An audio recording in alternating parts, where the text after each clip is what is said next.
Hey guys, Script Trooper here with another video, and I'm happy to be responding to an article from That Park Place. They put me into one of their articles recently about the leaked identity of the Sith in the Acolyte show. And so now we're talking about another rumor here. This is Luke Skywalker to make an appearance in Dave Filoni's Ahsoka 2. Now, from my perspective, there's nothing surprising about this.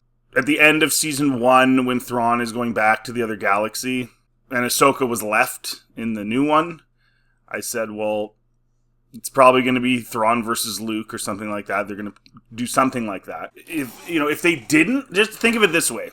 I don't like what they did with Thrawn. I didn't like Rebels. I don't like space whales taking people to other galaxies. I don't like Thrawn coming back with zombie troopers or whatever the heck. It's lame in my opinion, and I don't like it. But Thrawn is going to be back in the galaxy. And so what else would you do? Can you imagine if Luke didn't get involved? That would make Luke look even worse. Like, they've already destroyed him in The Last Jedi. His future self is already ruined. But if he didn't get involved with this threat to the galaxy coming, then that would be worse. So, of course he's going to be in it. Nobody should be shocked by this. It's a rumor, but I mean, it's going to happen. This is just... And I'm pretty good at predicting the way these writers think. And like I just explained, I'm sure that's what they're thinking. So it's pretty much a guarantee. The latest rumor comes from WWE Pro, who detailed in a recent video upload. According to a source that I have, Dave Filoni may be preparing to have Ahsoka now defeat Abeloth in Ahsoka Season 2, or at least face off with her. Yeah, and I mean, you know, what essentially Dave is doing is he's taking the Thrawn stories, he's taking the EU story of Luke facing Abeloth, and he's giving a lot of it away to Ahsoka. So rather than writing something new, like Ahsoka should be dead, but rather than writing something new that she's up to, he's going to poach another. Now, he's not going to... So this is my problem with the EU poaching, okay? And I have problems with some stuff in the EU. There's plenty of stuff that's, in my opinion, cringy, okay? But they don't take a story. Like, they're not going to take the Abeloth story with Luke. They're going to take the idea of Abeloth and then make something completely different with Ahsoka. So it's such cherry picking. Like, if they took a full story, one of the books, and made it, you know what? You could say, oh, well, you know, they decanonized the EU, this is bullcrap, but at least they took the whole story and made it. Instead, they're like, oh, we're going to have Thrawn, but now we're going to have Thrawn in another galaxy because Rebels, and then we're going to have Thrawn, you know, with Ahsoka. And, you know, they take a character or an idea from the EU, and then they basically bastardize it into their own thing. So, in the EU, Luke faces off against her. She has the ability to go and enter... Her essence essentially can enter different bodies. So she was the mother, and she broke the rules and bathed in some sort of fountain of youth or life or something like that. I'm not entirely sure. This isn't an EU story that I'm super familiar with, but anyway, something like that. And then she figured out a way to send herself into different bodies to keep herself alive, so she could essentially enter someone and then pose as that person and create a lot of problems. Luke found a way to prevent her from doing that, and he ends up destroying her. No, we're going to give that to Ahsoka now, and then I guess have Luke go up against Thrawn, but I have a feeling they're probably going to have Ahsoka end up being the one that does the heavy lifting there too, but they will have Luke in it. Like, anything they do with Luke for me now is basically ruined, because we know where it's going, right? It's just like all these shows. They all lead to the sequels. So the shows are bad enough on their own, but then the fact that they lead to... movies like The Last Jedi and The Rise of Skywalker and even TFA, it just makes them, even if they're good, they're meh kind of thing. I'm not sure what the result will be, but I'm hearing that Luke Skywalker will make an appearance. Whether or not he is part of the fight, Ahsoka seems to be the one that will be taking down Abeloth, but this also is related to the Mandalorian movie. Well, yeah, they're in two different galaxies. I mean, obviously that's probably what's going to happen. He continued, what I'm hearing is that Filoni maybe getting visits these days from folks from Burbank, at least with virtual conferences, and the reason might be that the Acolyte was the final nail in the coffin. They're spooked over Disney. They've seen enough, they've heard enough, they've watched enough. They're ready for people to watch Star Wars again, and so there may be an effort to move this franchise back to Luke Skywalker. But you can't, really, because you're still shoehorning him into the story that Dave has laid out. Unless it gets decanonized, it doesn't matter. The sequels are still canon. All these stupid shows are still canon. Rebels is canon. All this stuff is canon. Inquisitors are canon. Like, it's too late. The Kenobi show is canon now. So how could anyone take any of it seriously?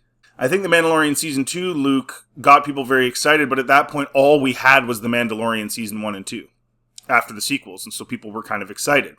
Because, we didn't have Kenobi and Acolyte and all these horrible shows. We had the horrible sequels, but we didn't have all these horrible shows.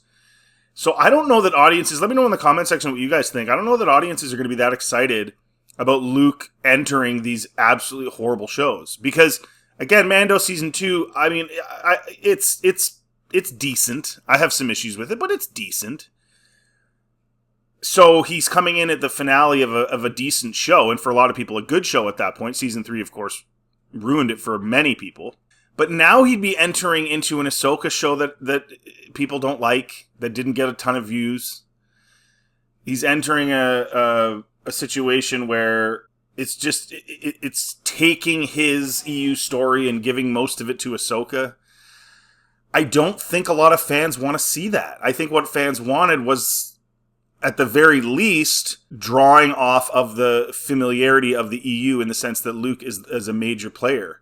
And to do that now, I just don't see how it would work. I think it's too late. I think unless you decanonize all of it, I don't think people are going to be super happy about it. I don't. I think they'll get the gooeyes for a minute, and then they'll realize, wait, he's part of this absolutely awful Ahsoka arc, and this Mandalorian post-season 3 garbage arc that nobody wanted.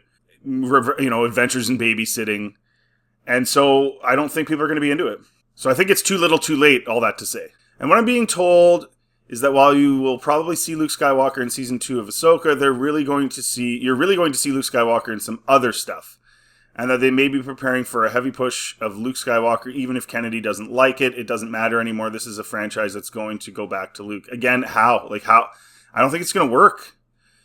From there, Pro pointed to a post Mark Hamill made on X back in May. The actor wrote, "This tweet will gain in significance when the movie I start today is publicly announced." This tweet will gain... Okay. This rumor comes in the wake of one from Daniel RPK claiming that the character of Abeloth would appear in Ahsoka Season 2. Abeloth was originally introduced in the Star Wars Fate of the Jedi novel series that was authored by da-da-da-da. We already know that. Okay, so attempting to become immortal like them... She was originally a mortal servant to the Mortis gods. Okay, so I got that a little bit wrong. Father, son, and daughter, attempting to become immortal like them, she feared to lose them. She drank from the font of power and bathed in the pool of knowledge. Okay. This would corrupt her, turning her into Abeloth. Okay. She would eventually be imprisoned by the son and daughter in a place called the Maw. However, she would be able to free herself from the prison anytime the current of the Force was altered. Nevertheless, the son and daughter would return her to the prison each time she escaped. Moreover, the Mortis gods died during the Clone Wars, and Abeloth was able to escape when Center Point Station was destroyed. Fortunately, Luke Skywalker and his son Ben teamed up with a Sith named Vistara Kai to imprison Abeloth back in the Maw. I mean, the reason I don't like that is, like, as a writer, you can be like, oh, the current of the Force is altered now, and then you can just do whatever you want. A previous rumor from WDW proclaimed Luke Skywalker would return in Jon Favreau's The Mandalorian film. He noted in May that source tells me to look back to what Favreau said originally when he came on board with Star Wars, telling Lucasfilm and Disney, particularly that he thought he could help. I guess they meant to say. And he says that you can expect this movie to be a return to the quality of the first 2 seasons, but most importantly, you might even consider this to be a Luke Skywalker movie. But again, you're still... you can make it go back to the quality, but it's still taking place after the crappiness of Season 3. What are you going to do? Just throw out Season 3 like it didn't happen? All that stuff? You're not going to have Mandalore and Bo-Katan and, like... I don't know. You're not going to have the cloning stuff? Like, what? Like, again, you guys screwed up, man. You did too much too fast. You watered it down. And I don't think Luke is going to save Disney Star Wars. I don't. I think fans have had it. I don't think they care anymore. The source tells me that the delay from 25 to 26 was largely because they did not believe that the level of Luke Skywalker that they want to use would be able to be completed in CGI with realistic appearance and all of that in the time frame that has been given. Just bring on Sebastian Stan. Like, he looks exactly like him. Mark Hamill already said he's cool with it publicly. Stan said he'd love to do it. I mean, it's not like playing Luke Skywalker is the peak of acting. I'm sure Stan could do it. It's not that hard. I don't understand this. We gotta CGI it. They spend all this money, waste all this time and money, and there's a guy out there who's already said, and he's the perfect age at that time to play him. Everyone's for it, and you still go the CGI route. I don't get it. These people, again, I've said it in so many videos, I think they lack a certain degree of intelligence. It doesn't make any sense. Favreau realizes the reaction to Luke Skywalker from the second season, and he wants that again for the movie. But again, that's because Season 2 was well received. Season 3 was not well received, so the movie is probably not going to be well received. Like, everything builds off everything else. The Rise of Skywalker was horrible, but in part, it was horrible because it was on the back of Last Jedi. So you killed Snoke off, you did all this stuff, and so people were like, this, and like, how are you going to write a good ninth film? They couldn't. The source goes to such a degree as to say that we might even expect a scene, although folks remember this can be cut in the editing room, we don't know. But the source says that he has knowledge, I don't know if he does or not. He says he has knowledge that there's even a scene where Luke Skywalker and Grogu might join their force powers together in battling some dark enemy. So it's going to be Grogu sticks his hand out again. That's basically the plot of The Mandalorian, right? Get in trouble, giant beast, get in trouble, stormtroopers, get in trouble, Mandalorians or whatever, Gideon, and get in trouble, ship crashing into us, and then it's just Grogu stick the hand out. Most powerful Force user in the history of ever. He's a baby. He coos. He can hardly walk. And everyone's like, oh, he's 50. He's been training for 50. He's still a baby. And he's the most powerful Force user ever. Every time anything's happening, he just sticks his hand out. It's ridiculous. In fact, he's so powerful that when those dark troopers were there that Luke dealt with, in reality, they could have just had Grogu just crumple them up with the Force himself. It's all just silly now. This film announced that The Mandalorian and Grogu in a blog post in January. It stated The Mandalorian and Grogu are embarking on a new adventure to movie theaters, directed by Jon Favreau and produced by Favreau, Kathleen Kennedy, Favreau said, I love telling stories set in the rich world that Lucas created. The prospect of bringing The Mandalorian and his apprentice Grogu to the big screen is extremely exciting. Now let's remember too, guys, The Mandalorian was supposed to be Boba Fett. It was supposed to be Boba Fett's show. And then it was supposed to be a movie, and then the sequels were poor, and Solo bombed, and they panicked, and that's when they decided to go the streaming service route for the future of Star Wars, which I've always said is a huge mistake. It needs to only be on the big screen. And this whole storyline was supposed to be Boba Fett's. So this idea that, we want to tell stories in the world George Lucas made, you stole Luke's story and gave it to Ahsoka, okay? And you stole Luke's New Jedi Order and you're giving it to Rey. You stole a story you wrote for Boba Fett and gave it to another guy. How are you...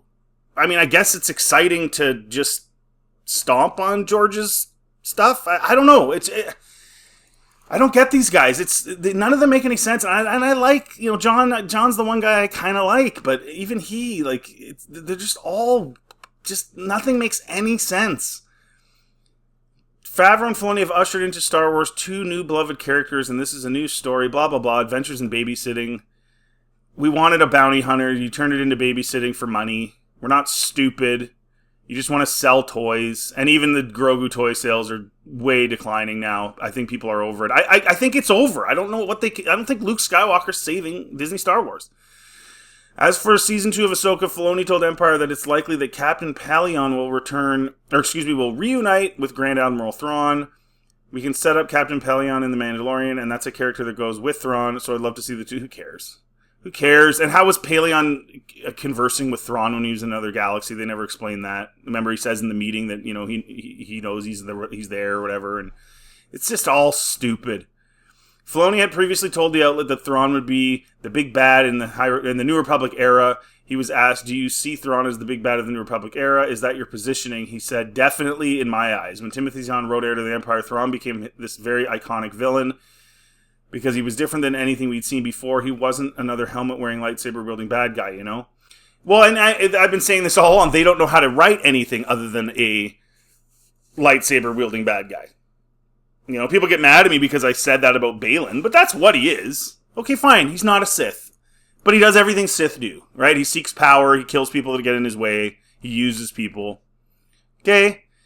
So he's very, very similar to a Sith. And they can't think of anything else. So what do I do? What do I do? I can't think of another villain. Oh, that's right, I can steal Timothy Zahn's ideas and use them in my crappy story that I attached to Rebels. I don't know how you people don't see this. It's a joke. He can't write a villain other than a guy with a lightsaber, so he steals Thrawn. He's admitting it. So where does this happen in the timeline? Because after that, it's supposed to be nothing, right? Until the First Order shows up, 20 years later. That's according to the Aftermath books. So what's going to happen now? They're going to retcon their own retcon that retcon the retcon? And make sure that gets wrecked on... wreck on that too? Like, it's so convoluted now. It's so lame. And they're really trying to hype characters now because the performance of the stories is lacking. It's no different than professional sports, right? You've got a team that sucks and you don't know how to fix it, but you have one good player, and so that's what you market. You don't market the team anymore, you market the player. They do that in pro sports all the time. And it's the same thing here. They can't market the story because the story sucks, so they have to market the characters. All they keep talking about is how great these characters are. Look at the character. No one ever says, "Oh man, that was such a good show." All anyone ever says is, "Oh, that show kind of sucked, but I liked that Thrawn was in it, or I liked that Ahsoka was in it." So it's a dying brand, folks. There's a lot of pull to make characters that are like Vader because it is so iconic, but the boldness that Tim had was to make somebody that wasn't like that didn't have those abilities, but could fight in a different way. Okay, yeah. In the words of Star Wars, the war part of it, him being a grand admiral, a leader, a military strategist, a Moriarty archetype, someone that will outthink you, outstrategize you, that really resonated. He's a critical player in this time period, but fortunate to have that character and fortunate to have Lars playing him. He's not written smartly, though, in Ahsoka. We all knew that. Some of the decisions he makes, I mean, they get away. Like, I don't know. You just stole Timothy Zahn's character, dude. That's all you did. And you're writing him poorly. Filoni also shared his plans to mine Zahn's Heir to the Empire novels for the story of Thrawn in Disney's Star Wars. There are a lot of factors, especially in playing with a character like Zahn's. Thrawn, I want to make sure that I'm honoring ideas that Tim had, so I want to see what's in his books for the story. I want to see. So you haven't read them? What? I really hope I want to see is a typo. Because that means he put him in Rebels and he hadn't even read Heir to the Empire?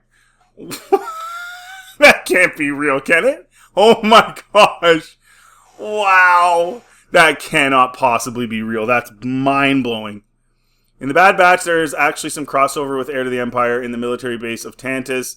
So there are little things along the way that I've built across you've used across different mediums, all in preparation for things that come later. Oh, wow. Those are bad quotes. So anyway, guys, there you go. It's dying. The brand is dying, and now it's bring Luke in and try to save it. And I let me know in the comment section what you think. I don't think it's going to work. I think it's too far gone.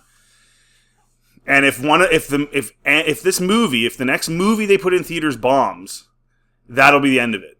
Because they already got spooked with Solo, and The Rise of Skywalker made half the money that TFA made. And I know that sequels generally make less, but Star Wars, that's a big hit. Like the finale of the Skywalker saga makes half what 7 makes. So, I mean, that's not good. So, let me know in the comment section what you guys think. If you like this content, please like and subscribe. Always helps this channel. And check out anything else on my channel, and have yourselves a really good day.